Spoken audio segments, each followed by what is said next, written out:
E nos recorda recentemente candela em centro de cidade que segura capta a atenção de tudo que estava em cercania. Well, awe Aisha la sali ribacaia para mira update de lo qual que trata ex-papiamento restaurante que segura tour mestre tendo conta com ele.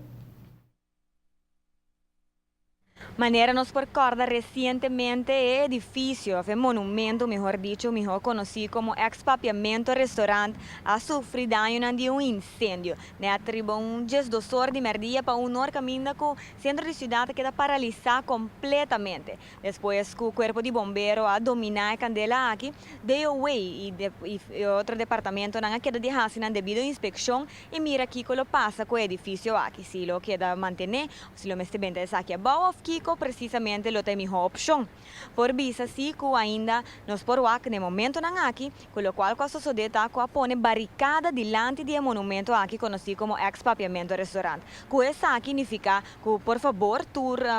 gente, tu persona que está circulando em vecindário e que está cana aqui delante, mas tem cautela, tem precaução, que essa aqui está peligro e quer enfocar também para, por favor, auto não que está estacionado em vecindário, tenha conta com a barricada, como que significa que o edifício não está em melhor estado e mirando aí não que quizás algo lo por suceder, quizás parte do edifício lo por cai, pois quer volver a recordar tour para, por favor, tenha barricada aqui na conta, tanto peatão não que passa delante do edifício, por favor, qualquer coisa, assim aqui outra banda de caminho e a auto não estacionar net na banda ou delante do edifício, maneira nos por uma nota de que está frequentar jantar dia aqui banda e persona não tá, me custa circular especialmente dor que tinha parada de bus chiquito neta aqui banda, para por favor tenha bom conta com essa aqui e mira a barricada não, como com essa aqui tá uma maneira de prevenir